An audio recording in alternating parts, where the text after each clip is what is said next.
안녕하세요. 전 서울에 살고 있는 40대 전업주부입니다. 막장 드라마 같던 일이 시댁을 휩쓸고 지나간 것도 벌써 10년이 다 되어 가네요. 살면서 이런 일을 겪는 사람이 몇이나 될까 생각하며 살았는데 사연을 듣다 보니 생각보다 꽤 많은 사람이 삶에서 막장을 마주하고 있더라고요. 그래서 저도 용기를 내어 사연을 보내봅니다. 사건이 일어날 당시 남편과 전 결혼한 지 2년째 되는 부부였어요. 남편은 가정적일 뿐 아니라 저의 삶을 존중하는 사람이었어요. 오래된 회사 생활로 많이 지쳐있는 제게 남편은 큰 활력소가 되었죠. 남편은 번역 일을 하고 있었는데 프리랜서로 활동을 해 스케줄 조절이 얼마든지 가능했어요. 그런 남편이 집안일을 독차지해주며 전 다른 맞벌이 부부보다는 비교적 편하게 회사 생활을 할 수 있었습니다. 물론 맞벌이 부부보다는 수입은 적었지만 적게 벌면 적게 쓰면 되니 큰 문제가 되지 않았어요. 저흰 두 사람 다 좋아하는 일을 하고 있다는 것에 만족하며 살고 있는 평범한 부부였습니다. 삶의 만족도가 높은 편이다 보니 얼굴 붉히는 일도 거의 없었어요. 그런 저희 부부에게 문제가 있다면 역시나 시댁이겠죠. 정확히는 어머님과 저희 부부의 문제가 되겠네요. 남편의 친모는 남편이 어릴 때 돌아가셨고 지금 저희와 문제가 일어나는 어머님은 새엄마였어요. 어머님은 아버님과 결혼하셔 슬하의 자식을 따로 가지시진 않으셨고 남편과 아주버님을 자기 자식처럼 키우셨다고 전해 들었습니다. 아니, 정확히는 아주버님만으로요. 어릴 땐 어땠는지 정확히 모르겠지만 제가 남편과 연애부터 해서 결혼까지 그리고 결혼 생활을 이어가는 동안에도 남편과 어머님의 사이는 대면대면했어요. 어머님도 남편에게 애정이 크지 않아 보였고 남편 역시 그런 어머님에게 살갑게 굴진 않았죠. 간단한 인사치레만 주고받는 두 사람과는 달리 아주버님과 어머님의 사이는 좀 더 모자 사이 같았어요. 일단 어머님의 행동이 남편을 대하는 행동과는 완전히 달랐는데 우선 호칭부터가 달랐죠. 남편에겐 그냥 이름만 부르는 대신 아주버님에겐 말끝마다 우리 아들을 붙이셨죠. 처음엔 그런 어머님의 차별을 보며 아주버님은 어머님이 재혼하시며 데리고 온 자식인가? 하는 생각도 했던 적이 있었어요. 하여튼 그런 차별을 받으니 남편도 어머님께 어느 순간부터 살갑게 대하기가 싫었다고 하더라고요. 어느 순간부터 어머님이 형만 예뻐한다는 느낌이 들었어. 그래서 그런지 나도 어머니한테 정붙이기가 힘들더라고. 그렇게 거리를 두다 보니까 나중엔 꼭 해야 하는 말 아니면 대화도 없었지. 혹시 당신이 어릴 때 큰 사고라도 친 거 아니야? 뭐 나쁜 친구들이랑 어울려 친구들 괴롭히는 건 물론이고 막 가출까지 하는 비행 청소년? 아, 방금 상상했는데 웃겼어. 하여튼 그래서 어머님이 당신한테 두 손 두 발 다 들고 포기하신 거 아니야? 그렇지 않고서야 두 아들을 그렇게까지 다르게 대할 이유가 없잖아. 아니야. 난 모범생에 가까웠다고. 어린 마음에 어머니한테 칭찬 한번 듣고 싶어서 공부를 얼마나 열심히 했는지 당신은 모를 거야. 그렇게까지 해도 칭찬 한마디 들어본 적이 없었어. 사고 친 건 오히려 형이었지. 고2 때까지 주변 학교 돌면서 도장 깨기까지 하고 다녔다니까. 뉴스에 나오는 그런 왕따나 학교 폭력 이런 사고는 안 쳤는데 싸움질은 그렇게 하고 돌아다녔어. 그나마 고3 때부터 무슨 바람이 불었는지 갑자기 정신 차리고 공부만 하기 시작해서 지금 평범하게 회사 다니면서 사람 꼴로 사는 거지. 아니었으면 아마 뉴스에 나오지 않았을까? 하여튼 그렇게 싸우고 다녀도 어머니는 형만 예뻐하셨었어. 들으면 들을수록 어머님의 행동이 이상했지만 나름 어머님만의 말 못할 이유가 있겠지 했어요. 그 말 못할 이유가 제 생각과는 달라도 너무 다른 장르여서 충격적이긴 했지만요. 어머님과 남편의 사이가 이렇다 보니 당연히 저에게도 큰 관심이 없으시겠지 하고 생각했어요. 하지만 현실은 오히려 그 반대더라고요. 어머님은 남편에게 받지 못한 효도를 저에게만큼은 받고 싶으신 건지 저를 들들 볶기 시작하셨어요. 예, 한 집안의 며느리가 됐으면 집안 어른들께 아침 저녁으로 인사차 전화라도 해야 하는 거 아니니? 내가 아침 저녁으로 얼굴 비추라는 것도 아니고 너 편하라고 전화로 대신해 준다는데 그게 뭐가 그렇게 힘이 든다고 전화 한 통이 없는 거니? 꼭 이 다 늙은 노인네가 너한테 전화해서 이런 소리까지 해야 하나 이 말이다. 아침 저녁으로요?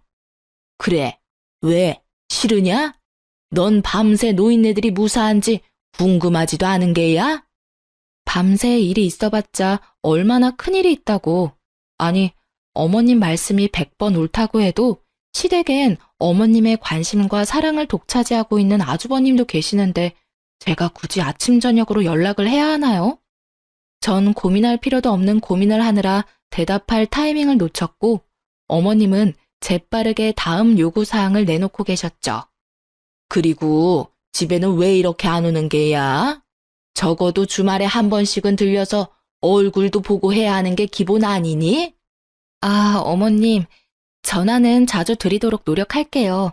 그리고 찾아뵙는 것도 노력해보는데 아무래도 직장 생활을 하다 보니까 주말마다 찾아뵙는 건 힘들 것 같고요. 힘 닿는 대로 자주 찾아뵙도록 할게요. 이것 봐라. 결국 내 뜻은 다 무시하고 네 뜻대로 다 하겠다고 하는구나. 어쩌다 이런 고집 센 것이 며느리로 들어와서는. 고집이 아니라요, 어머님. 지키지 못할 약속은 하고 싶지 않아서 그래요. 말로만 네 알겠어요, 어머님 하고서 못 지키게 되면 그게 더 어머님 마음을 상하게 만들 수 있다고 생각하니까요. 그러니까 너무 섭섭하게만 들으시지 마시고 제 상황도 좀 이해해 주세요. 어휴, 요새 며느리들 무섭다고 하더니 널 보면 진짜 그 말 틀린 것이 하나 없구나. 어찌 시어미 말에 단 한마디도 지는 법이 없니? 이러니 내가 널 예뻐하려야 예뻐할 수가 있겠니? 늘 이런 식이었어요. 과한 요구를 하시면서도 전혀 과하다고 느끼시지 않는 어머님과 곧 죽어도 빈말은 하지 않는 저. 그야말로 칼과 방패의 싸움과도 같았어요. 하지만 그런 저도 며느리였고 계속 무시하기엔 곤란한 상황인 것도 분명했죠. 그래서 전 남편을 어르고 달래 한 달에 한 번 정도 시댁으로 향했어요. 이런 저희 부부가 어머님의 마음에 들 리가 없었고 그렇게 저희 부부와 어머님은 얼굴 붉히는 일이 많아졌습니다.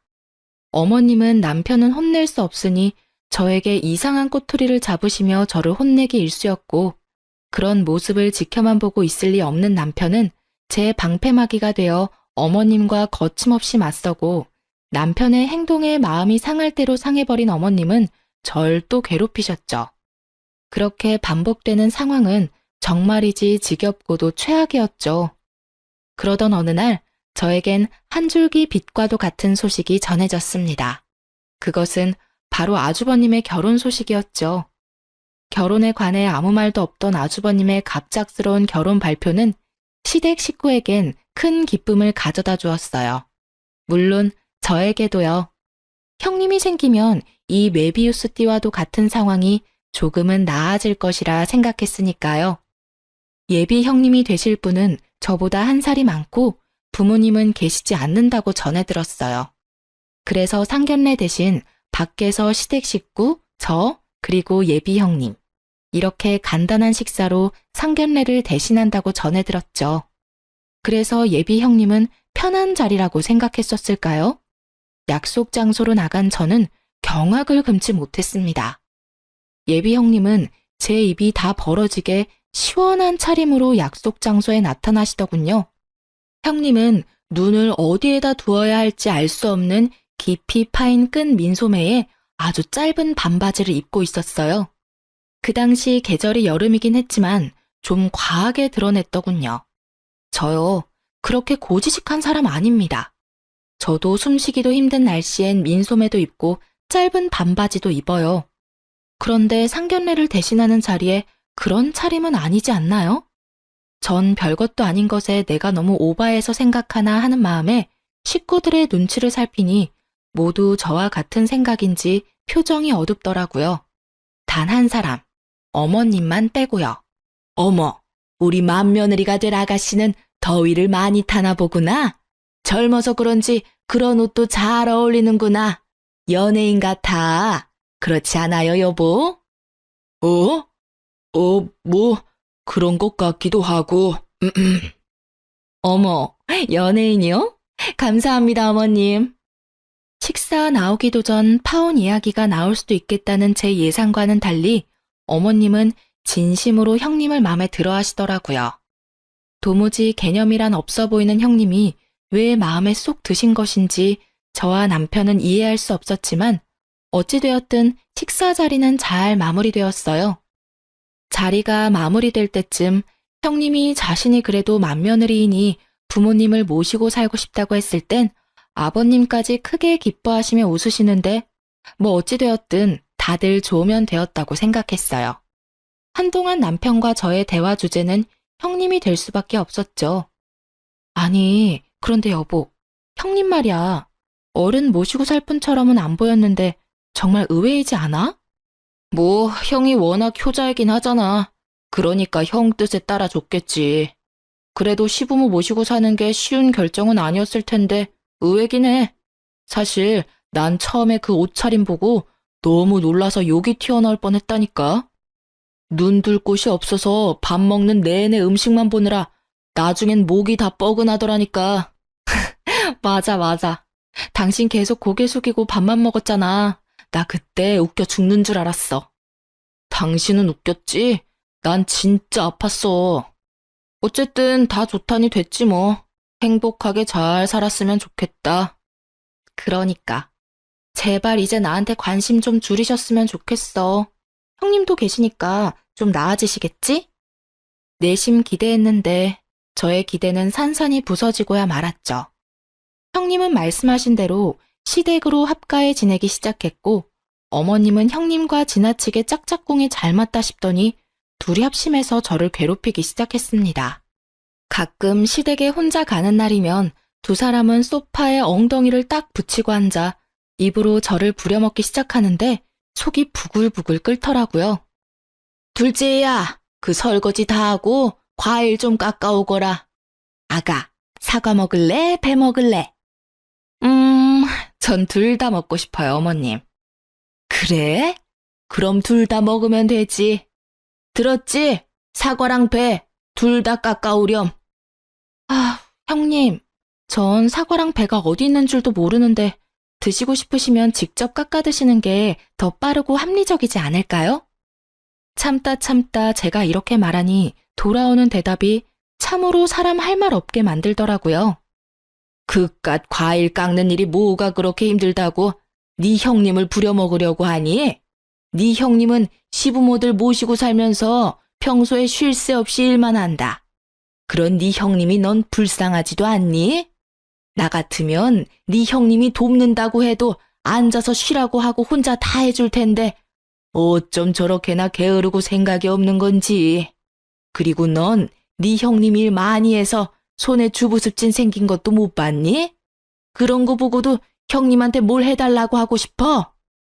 어머님, 저 여기 너무 따가워요.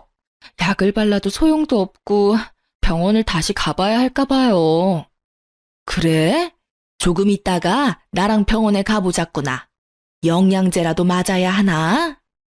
누가 보아도 목이 물려 힘차게 긁은 자국을 주부습진이라 우기며 저에게 일이란 일은 다 미루는데 개념 없는 사람끼리 힘을 합치니 이길 수가 없겠더라고요.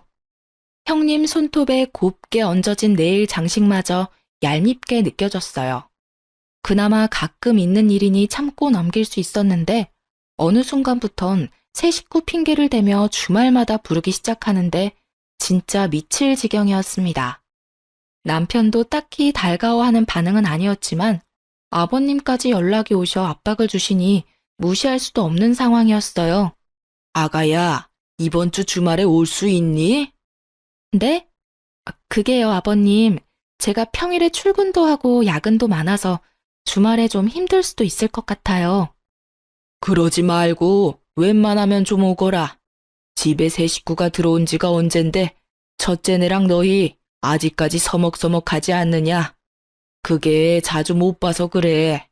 얼굴 익힐 때까지만이라도 자주 와주렴. 아가, 이합이 부탁이야. 네, 알겠어요, 아버님. 그럼 주말에 뵐게요. 이렇게까지 말씀하시는데 도저히 안 갈 수가 없더라고요. 어떤 분들은 새 식구도 들어왔고 가족들이 있을 땐 일도 시키지 않는데 시댁 가서 밥 먹고 오는 일이 뭐 그렇게 미칠 지경이냐 하고 궁금해하시는 분들이 계실 텐데요. 네, 저도 처음엔 그렇게 좋은 생각으로 남편과 시댁으로 갔습니다. 하지만 어머님은 저희의 좋은 마음을 싹 다 망쳐놓기에 부족함이 없으신 분이었죠. 제가 다 만든 음식을 형님에게 간을 보라고 시키시곤 마치 형님이 한 음식처럼 아버님께 드리는 건 약과였고 남편과 제 앞엔 나물, 김치 반찬만 밀어주시고 고기를 비롯한 각종 메인 음식은 나머지 식구들 앞에 몰아놓고 드시더라고요. 혹시나 제가 남편을 챙겨주기 위해 젓가락이라도 들이밀 때면 참 뻔한 방법으로 절 제지하셨어요. 둘째야, 네 아버님 국이 입맛이 맞으신가 보구나. 가서 국 좀 더 떠다 드리거라. 네? 아, 네. 국만 더 드리면 될까요? 괜찮은데 당신도 참. 우리 며느리 밥도 제대로 못 먹게. 아가, 난 괜찮으니 앉아서 마저 식사하거라. 괜찮기는 아까부터 다 먹은 국그릇 바닥만 긁고 계셨으면서. 오늘 국이 맛있긴 하죠? 그거 당신 맏며느리가 특별히 신경 써서 끓인 거예요. 그러니 한 그릇 더 하세요. 당신이 맛있게 많이 먹어줘야 맏며느리가 더 힘내서 실력 발휘를 하죠. 그게 또 그렇게 되는 건가? 그럼 한 그릇 더 먹어야지. 아가, 미안하지만 한 그릇 더 부탁하마. 이런 상황이 반복되니 알겠더라고요. 어머님은 저와 남편을 그냥 무시하는 것도 아니고 개무시를 한다는 사실을요. 그렇지 않아도 사이가 좋지 않았던 어머님과 저희 부부 사이는 아주버님의 결혼과 동시에 더욱 나빠지기 시작했어요. 어머님의 시집살이도 힘들었는데 거기다 형님까지 보태고 나서니 사이는 더욱 나빠지고 전 더 힘들어졌어요. 그래도 남편은 키워주신 정을 생각해서 참아보려고 노력하더군요. 그런 아들의 노력을 아시는 건지 모르시는 건지 어머님은 생전 남편에게 하지 않던 전화까지 해대시며 남편의 속을 긁기 시작했어요. 저와 남편은 정말 미치겠단 말이 딱 맞을 정도로 스트레스를 받기 시작했고 남편은 휴대전화가 울리기만 해도 미간을 찌푸릴 만큼 예민해졌고 전 머리카락이 우수수 빠지기 시작하더니 30대 초반의 나이에 원형 탈모가 생기고 말았습니다. 그리고 결국 남편은 어머님의 전화 공격에 폭발해버리고야 말았어요. 예, 넌 그렇게 집에 오기가 싫으니? 네? 다짜고짜 전화하셔서 그게 무슨 말씀이세요? 무슨 말씀? 진짜 몰라서 묻는 게야? 너 어쩌다 집에라도 오는 날이면 도살장 끌려오는 소새끼 마냥 인상은 잔뜩 찌푸려서는 말도 한마디 하지 않고 묻는 말에 대답이나 하다 가지 않니? 그렇게 오기 싫었으면 오지를 말든가. 이왕 왔으면 네 형처럼 살갑게 좀 굴다가 갈 순 없는 거니? 요즘 심심하세요? 뭐? 요즘 심심하시냐고요. 그렇지 않고서야 왜 갑자기 제 표정에 관심을 다 보이세요? 이때껏 제가 울든 웃든 관심도 없으셨잖아요. 그리고 살갑게라는 단어를 입에 올리실 거면 최소한 먹는 거로 차별은 하지 마시고 그 단어를 사용하셔야 하지 않을까요? 저랑 집사람 앞에는 풀떼기만 가득하고 어머니께서 생각하시는 어머니 식구들 앞엔 그야말로 진수성찬. 그런 꼴을 당하는데 어머니 같으면 웃음이 나오나요? 그 밥상 엎어버리고 싶은 거 어머니가 아끼는 그 세 식구 때문에 겨우 참아드린 줄이나 아세요. 너 지금 밥상을 엎어버린다고 했니? 엄마한테 그게 할 말이야? 내가 아무리 네 친엄마가 아니라지만 내가 널 끼고 키운 게 몇십 년인데 어떻게 그런 말을 아무렇지도 않게 할 수가 있니? 내가 이런 꼴이나 보려고 널 지극정성을 다해 키운 줄 아니? 지극정성이라 어머니께서 알고 계시는 지극정성과 제가 알고 있는 지극정성이 참 많이 다른가 보네요. 제가 아는 지극정성이란 어머니께서 형한테 쏟은 그 정성을 보고 지극정성이라고 하는 거고요. 저한텐 그냥 방치했다는 말이 더 어울리진 않을까 싶은데요. 너 참 말을 이상하게 하는구나. 아주 이상한 오해를 하고 있는 것 같아서 하는 말인데, 난 누가 뭐래도 너희 형제 차별 없이 똑같은 마음으로 똑같이 사랑하며 키웠다. 너희 둘 다 내가 낳진 않았지만 마음으로 낳은 자식인 건 같은데 내가 왜 두 아들을 차별두며 키우겠어? 그러니까요. 저도 그게 참 이해가 되지 않긴 한데 어머니는 그 이해되지 않는 행동을 참 꾸준히 하시더라고요. 이참에 도대체 왜 그렇게 저한텐 모질게 대하셨는지 이유라도 떠오르시면 꼭 이야기해 주시고요. 끊기 전에 마지막으로 한 말씀만 드릴게요. 저요, 어머니께서 저한테 차별하시든 무관심을 주시든 아무 상관없거든요. 그런데 제 집사람한테도 그런 식으로 대하는 거 저 못 참습니다. 그런 취급이나 받으라고 저한테 시집 오라고 한 거 아니고요. 그런 취급 받을 사람도 아니고요. 그러니까 한 번만 더 형수님이랑 집사람 차별해서 대하시면 저 다신 그 집 안 갈 거니까 그런 줄 아시고 들어가세요. 이만 끊겠습니다. 남편은 언성을 높이며 폭발해버렸고 전 그런 남편이 참 고맙고 멋있으면서도 불안했어요. 남편에게 한 소리를 들은 어머님이 절대 그냥 넘어가실 리가 없기 때문이었죠. 아니나 다를까 말을 어떻게 전하신 건지 크게 화가 나신 아버님께서 전화하셨고 그날 남편은 아버님과도 언성을 높이고야 말았습니다. 도대체 무슨 말을 했길래 네 엄마가 저렇게 서럽게 울어? 다 들으셨으면서 뭘 또 물으세요? 다 들었더라도 네 상황은 또 다를 수도 있는 거 아니냐? 그러니 말해봐. 도대체 네 엄마랑 왜 그렇게 싸웠는지 말이다. 이때껏 잘 참던 네가 이번엔 참지 않은 데엔 그럴 만한 이유가 있을 거 아니냐? 제가 말씀드리면 믿기는 하실 거예요? 아버진 늘 제가 무슨 말을 해도 어머니 편이셨잖아요. 네가 나이가 몇 살인데 네 편 내 편을 따지는 게야? 제가 오죽하면 이 나이 먹고 편을 따지겠어요. 하긴 이런 생각은 애초에 하시는 분이 아닌데 제가 괜한 어리광을 부렸네요. 그런데요, 아버지, 제가 처음부터 이랬을까요?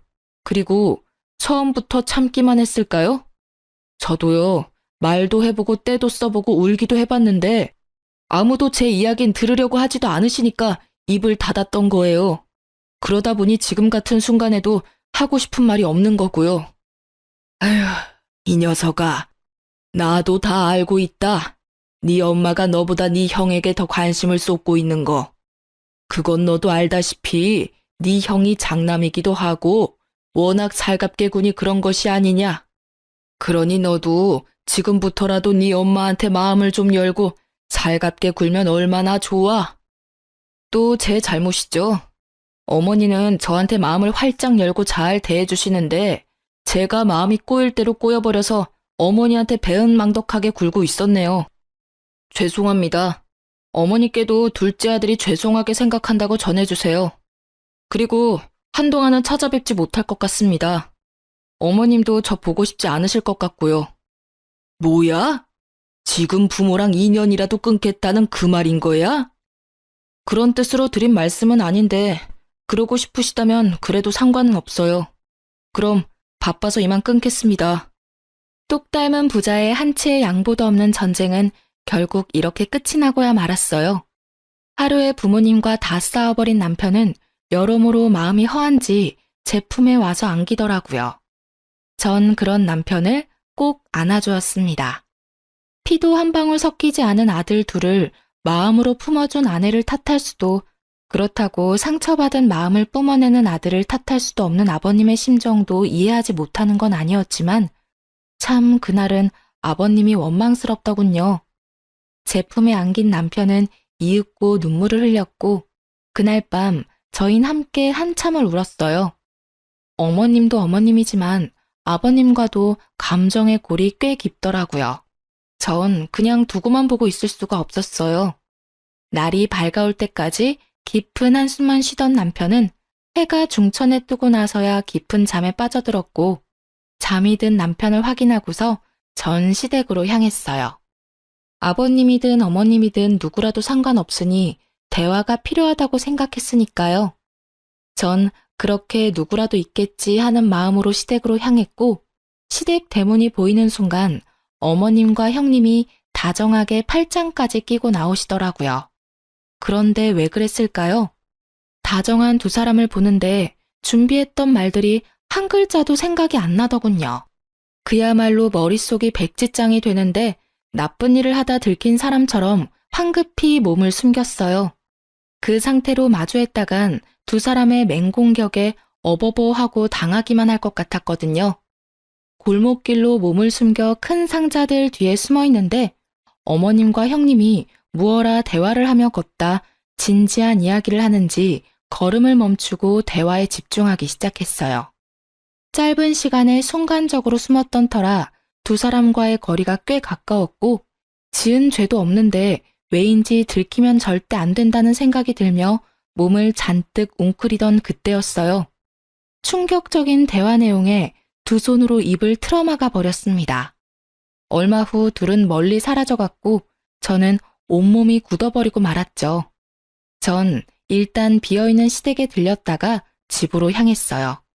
그리고 남편과 꽤 긴 시간 진지하게 대화를 했습니다. 제가 들은 모든 이야기를 남편에게 더하지도 빼지도 않고 말하려 애썼고 제 이야기를 다 들은 남편은 일단 기다려보라며 제가 시댁에서 가지고 온 물건을 가지고 나가더군요. 그렇게 시간은 흘러 주말이 되었습니다. 남편은 잔뜩 굳은 얼굴로 말하더라고요. 옷 입어, 나가자. 전 드디어 그날이 왔구나 했습니다. 남편은 외출 채비를 마친 저를 데리고 시댁으로 향했어요. 시댁엔 여느 주말과 다름없이 온 가족이 다 모여 있었죠. 다른 것이 있다면 굳은 표정의 아버님과 그런 아버님의 눈치를 살피는 아주버님이었어요.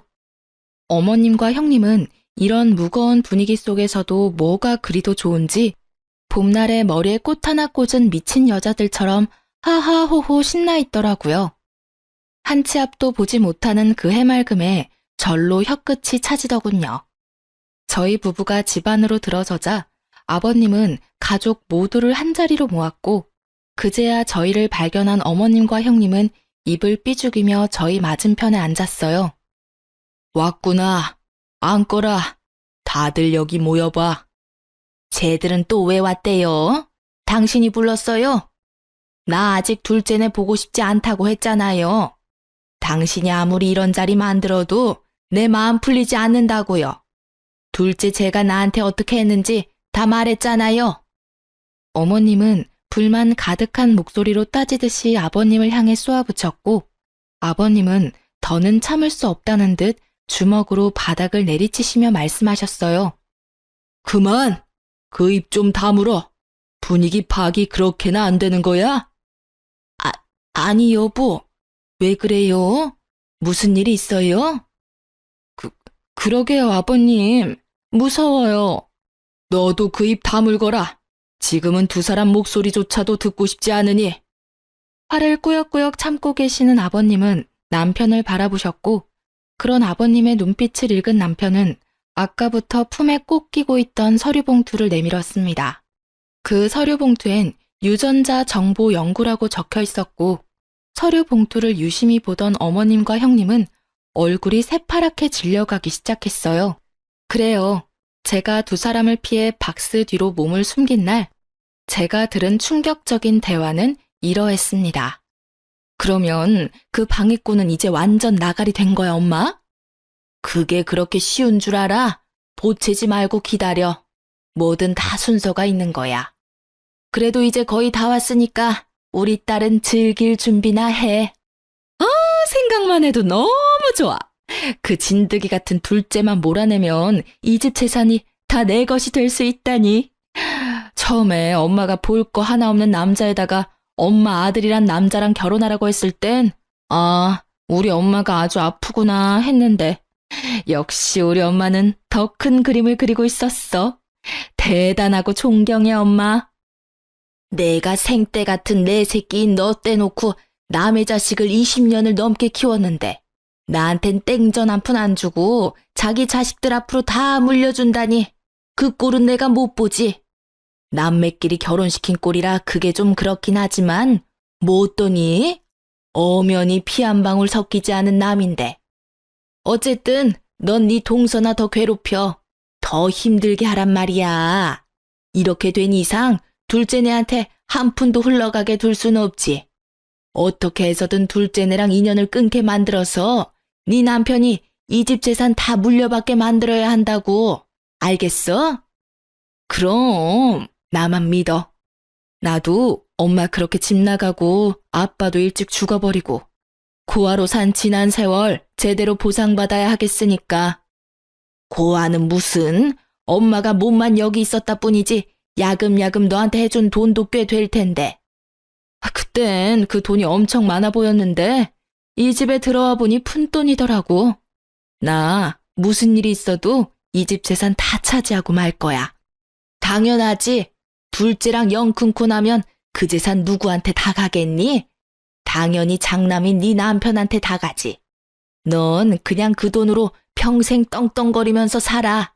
어휴, 이런 당연한 소리 그만하고 밥이나 먹으러 가자. 그 노인네 오늘 일찍 들어온다고 했어. 빨리 갔다 와서 또 밥 차려야지. 나이도 많은 노인네가 쓸데없이 입맛만 좋아서는 무슨 밥을 그렇게 먹니? 아주 귀찮아 죽겠어. 운은 얼마나 좋은지 그 흔한 교통사고도 안 난다니까. 하여튼 그 노인네 명줄도 길어. 그날의 충격이 아직도 잊히지 않네요. 네, 맞습니다.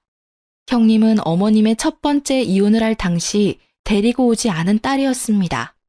딸의 남은 가족이었던 전 남편이 죽자 어머님은 남몰래 시댁의 재산을 빼돌려 딸을 돕고 있었던 겁니다. 뭐 그것까지 어떻게 욕을 하겠어요. 하나뿐인 딸이 고아가 되어 이 험한 세상을 혼자 힘들게 살게 생겼는데 엄이라는 사람이 혼자 호의호식하면서 살 수는 없었을 그 맘 전혀 이해가 되지 않는 것은 아니었어요. 하지만 아버님이 자기 자식에게 물려주실 재산이 탐나 부모 자식 간의 연을 끊어놓다뇨. 하물며 가족들을 속이고 어머님의 친딸을 며느리로 끌어들이다뇨.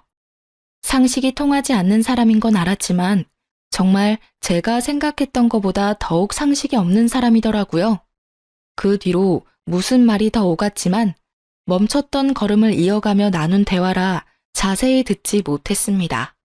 사실 더 듣지 않아도 뻔했으니 위험을 감수하며 두 사람을 뒤쫓을 필요가 없었어요. 전 그 길로 시댁으로 들어가 어머님과 형님의 칫솔을 챙기고 여유분 칫솔을 찾아두고 나왔어요. 그 다음부턴 여러분이 들으신 대로 상황이 흘러갔죠. 남편은 아버님과 따로 만나 이 모든 사실을 알렸고 오늘 이 자리가 마련되게 된 것이었어요.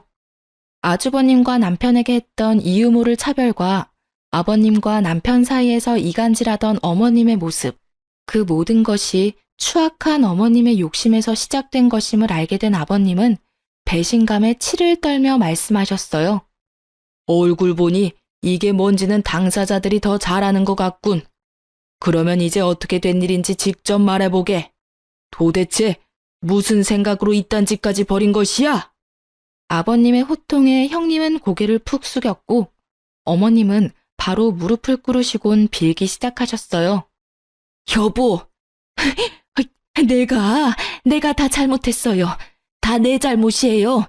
난 당신하고 결혼해서 배부르고 따뜻하게 잘 지내는데 아빠가 갑자기 죽고 한순간에 고아가 되어버린 내 딸이 너무 눈에 밟혀서 너무 불쌍해서 그랬어요. 늦었지만 이제라도 제품에 끼고 키우고 싶은데 차마 말할 용기는 없고 그래서 첫째랑 결혼까지 시키게 됐고요. 다른 뜻은 없었어요. 정말이에요. 그저 불쌍해서 그랬어요. 아버님은 그 순간 제가 보내드렸던 녹음 파일을 켜셨고 모녀의 추악한 대화 소리가 온 집을 가득 채웠어요. 두 사람의 대화를 엿들었을 당시 전 녹음을 했었고 처음부터 녹음하지 못한 탓에 내용은 짧았지만 남편을 고립시켜 연을 끊어버리겠다는 내용, 아주버님께 모든 재산이 가게 되면 내 딸은 떵떵거리며 살면 된다는 내용은 아주 선명하게 녹음되어 있었으니 모녀의 계획은 알고도 남았죠. 마지막으로 어머님이 혀를 차며 아버님의 명주를 걱정하는 부분에선 어머님과 형님이 동시에 무릎을 꿇고 눈물 콧물 빼며 싹싹 비는데 불쌍하기는커녕 소름이 끼치더라고요. 여보, 나 한 번만 용서해줘요. 내가 진짜 미쳤었나 봐요. 조금 전까지 그저 불쌍해서 그랬다고 하더니 이젠 변명거리도 없는지 그저 잘못했다며 울더군요. 형님은 아주버님께 매달리고 있었고요. 여보, 나 버릴 거 아니지? 우리 사랑했잖아. 난 그저 엄마한테 속아서 그랬어.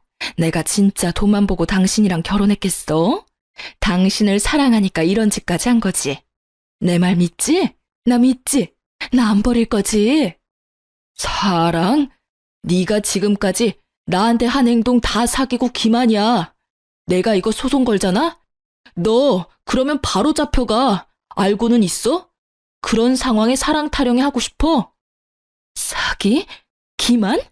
나 그런 마음도 없었고 그런 거 몰라, 여보. 나한테 그렇게까지 할 거야? 나 사랑하잖아. 아니, 사랑했잖아. 사랑? 비슷한 거 하긴 했지. 근데 지금은 전혀 아니고 지금은 그냥 내 눈앞에서 널 치우고 싶은 마음뿐이야. 그리고 소송 같은 건 안 할 거니까 그 대신 내 눈앞에 다신 네 머리카락 한 올이라도 보일 생각조차 하지 마. 이건 부탁 아니고 협박이니까 잘 새겨듣고. 알겠어? 아주버님의 말을 전혀 알아듣지 못한 형님은 더 거세게 아주버님의 바짓가랑이 붙들며 매달리기 시작했고 아주버님은 거칠게 형님을 밀쳐내셨어요. 어머님과 형님은 더욱 크고 서럽게 울며 싹싹 빌기 시작했고요. 아버님과 아주버님은 그런 두 사람에게 더는 듣고 싶은 말이 없으신지 두 사람을 끌어다 밖으로 쫓아내버리셨습니다. 그리고 그날 아버님은 눈물까지 보이시며 남편에게 진심을 담은 사과를 전하셨어요. 지훈아, 내가 미안하구나. 내 진작 그 여자가 치훈이 너에게는 유달리 모질다는 것쯤은 알고 있었지만 내가 나서서 무엇라 하기는 곤란한 입장이었다. 그래서 그냥 언젠가는 두 사람도 정을 붙일 거라고 했던 게 이 상황을 이렇게까지 만든 것 같아 내가 정말 미안하구나. 이 못난 아비를 용서해 주겠니? 용서라고 할 게 있나요? 가족끼리? 저도 지난번에 버릇없게 굴어서 죄송해요, 아버지. 진심은 아니었으니 마음 푸세요. 그렇게 남편과 아버님은 뜨겁게 화해하게 되었고 계획대로 상황은 마무리되었어요. 저도 뒤늦게 한 사실인데요. 서류 봉투 안엔 아무것도 적힌 것이 없는 A4 용지만 몇 장 들어있더라고요. 유전자 검사라는 것이 생각보다 쉽지 않았다고 하더라고요. 그래서 아버님과 남편은 봉투를 그럴싸하게 만들어 어머님과 형님을 잡을 덫을 만든 것이었다고 하더라고요. 도둑이 제발 저린다고 봉투에 적힌 유전자 3글자를 보는 순간 이 계획은 성공한 것이나 마찬가지였어요. 그렇게 어머님과 형님은 아버님, 아주버님과 이혼을 하셨고 이 막장 드라마와도 같은 상황이 끝난 거라 생각했어요. 하지만 저의 어머님이었던 사람은 정말 뻔뻔하더라고요. 저에게 전화로 하시는 말씀이 그야말로 가관이었습니다. 여보세요? 무슨 일이세요? 아가, 잘 지냈니? 전 덕분에 잘 지내요. 제가 바빠서 그러는데 용건만 말씀해 주시면 안 될까요? 그게 아가야, 네 형님, 그러니까 내 딸이 그렇게 그 집에서 쫓겨나고 나서는 연락도 되지 않는구나. 내가 자기한테 어떻게 했는데 어떻게 그 애가 나한테 이럴 수가 있는지. 에휴. 그래서요? 하소연이나 하시려고 전화하신 거예요? 그래서 말이다. 아가, 내가 갈 데가 마땅치가 않아. 내가 갈 곳이 생길 때까지만 너희 집에서 좀 지내면 안 되겠니? 네? 뭐라고요? 지금 저희 집에서 사시겠단 이 말씀이세요? 그래, 그동안의 정이란 게 있지 않니? 그래도 내가 네 남편을 무려 20년 넘는 세월을 키운 사람인데 그 정도는 해줄 수 있는 거 아니니? 내가 평생 같이 살자고 하는 것도 아니고 나도 그 정도 양심은 있단다. 그저 갈 곳이 정해질 동안만 신세 좀 지잡구나. 순간 이 여자가 드디어 정신줄을 놓고 미쳐버렸다는 생각이 들더군요. 그렇지 않고서야 어떻게 이런 말을 이토록 뻔뻔하게도 할 수가 있는지 전 도대체 이해되지 않았으니까요. 저는 터져 나오는 실소를 참지 않고 말했어요. 어머님, 아니 아줌마 잘 들어요? 제가 아줌마 딸도 아니고 며느리도 아닌데 왜 아줌마를 제가 모셔야 하죠? 잊고 계시는가 본데 우리 엄연한 남이에요. 참 뻔뻔하시기도 하네요. 그이한테 아줌마가 어떤 행동을 했는지 잊으셨어요? 재산에 눈멀어서 가족 간에 영까지 끊어놓으시려고 했다고요. 그렇게까지 하셔놓고 오갈 곳 없으니 저희 집으로 오시겠다고요? 꿈도 참 야무지네요. 그리고 아버님이 돈 좀 드린 걸로 아는데 그 돈은 어떡하시고 이러시는데요? 많진 않아도 그 돈으로 사실 곳 정도는 충분히 얻으실 텐데요. 아줌마? 너 지금 말 다 했니? 내가 너 이러니까 예뻐할 수가 없었던 게야. 그리고 다 지난 얘기 지금 다시 끄집어낸다고 달라지는 게 있니? 넌 어쩜 애가 한결같이 독하니? 나 같으면 이런 처지가 된 내가 불쌍해서 먼저 나서서 모신다고 했을 텐데. 넌 모신다고 하기는커녕 뭐? 아줌마? 네, 아줌마. 그래요. 저 독하고 못돼 먹어서 아줌마하고 더는 할 말 없으니까 아버님이 드린 돈으로 원룸을 얻어 사시든 찜질방을 가시든 알아서 하시고 다신 연락하지 마세요. 원룸? 찜질방? 너 진짜 나한테 이렇게까지 할 거니? 내가 이 나이 먹고 원룸이나 찜질방에 가서 어떻게 살아? 왜 못 살아요? 길거리에서 사시는 분들도 계세요. 그분들에 비하면 나쁜 처지는 절대 아니실 텐데요. 그리고 앞으론 저한테나 남편한테나 연락하지 마세요. 한 번만 더 연락하시면 아버님께 다 말씀드려서 쥐고 계시는 그 돈 다 뺏어올 테니 그런 줄 아세요. 그렇게 저에게 대차게 까인 전시모는 폭이란 모르는 사람이었고 아주버님께도 연락을 하셨다고 해요. 용건은 뻔했죠. 아주버님께 집을 구해달라고 했다고 하더라고요. 자신은 원룸이나 찜질방에선 죽어도 살 순 없으니 지난 20년간 키워준 값으로 40평대 아파트를 사달라고 했다고요. 40평대 아파트가 누구 집 개 이름도 아니고 참 대단하긴 대단하신 분이라 했네요. 그 뻔뻔한 요구를 들은 아주버님은 아무런 대답도 하지 않고 전화를 끊어버렸다고 합니다. 대답할 가치를 못 느꼈다고 하더라고요. 그리곤 바로 아버님께 모든 사실을 알렸고 아버님은 전 시모에게 연락을 해 다시 이런 연락을 한다면 그나마 줬던 돈을 다 뺏겠다고 단단히 못 박았다고 합니다. 그 이후로 또 연락이 왔냐고요? 아니요. 그 돈이라도 챙겨야 했던 전 시모는 아예 잠적을 해버렸거든요. 혹시나 싶었는지 번호도 바꿔버리시고요. 잠적한 또 다른 한 사람, 바로 전 시모의 딸. 그 여자의 소식은 의외의 장소에서 전해 들을 수 있었어요. 친구 중 물류센터 직원인 친구가 있는데 그 친구가 전화가 왔더라고요. 네 형님이었던 사람 이름이 박은주 맞아? 박은주 맞아. 네가 그걸 어떻게 알아? 아니, 요즘 쿠팡에 일용직 알바 오는 여자가 있는데 낯이 이상하게 익잖아. 그래서 생각해보니까 글쎄 네 형님인 것 같은 거야. 아니 왜 한동안 네 카톡 사진 너희 가족 사진이어서 내가 자주 봤었잖냐. 박은주. 맞네, 맞아. 그 여자 여기에 와서 일하고 있어, 일용직으로. 어머, 진짜니?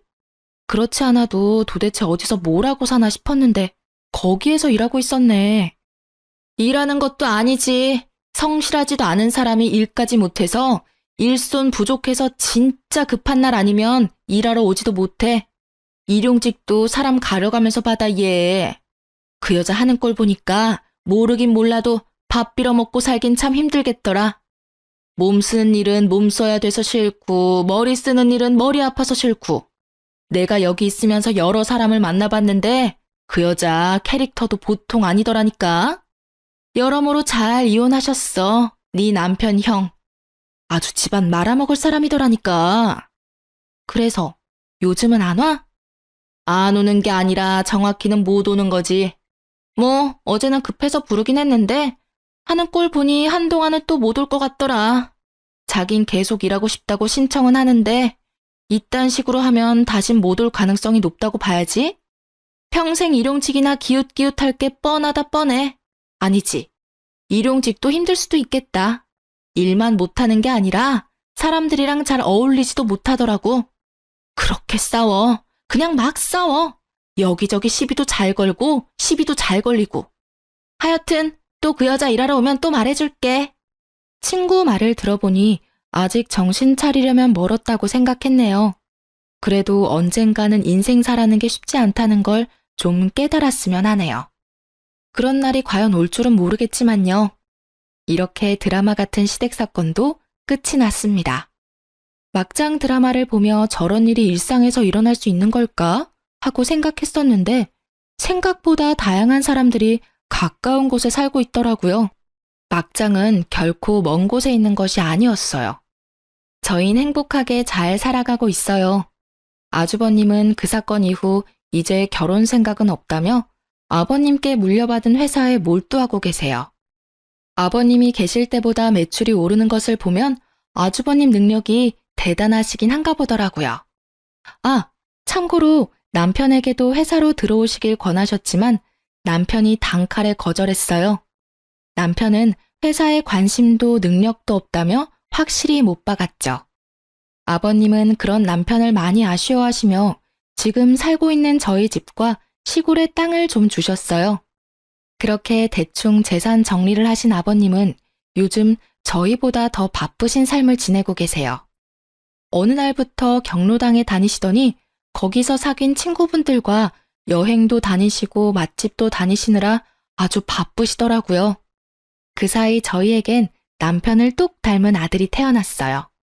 지금은 5살인데 크면 클수록 아버님이 보이는 것이 유전자의 힘이란 참 대단하구나 싶어요. 3대가 나란히 걷고 있는 모습을 뒤에서 보면 모르는 사람이 봐도 한 핏줄이구나 싶을 정도로 체형, 걸음걸이가 닮았어요. 아, 그리고 저흰 아버님이 주신 땅에 집을 지을 계획이랍니다. 그 집에서 온 가족들과 다 함께 모여 살면 어떨까 싶어서요. 모여 살다 보면 또 크고 작은 문제들이 생겨날 수도 있겠지만 워낙 큰일을 겪었다 보니 다 헤쳐나갈 수 있을 것만 같아요. 행복하게 살아볼 테니 다들 응원해주세요. 이로써 제가 드릴 말씀은 끝이 났네요. 다들 제 이야기 들어주셔서 감사합니다. 행복하세요.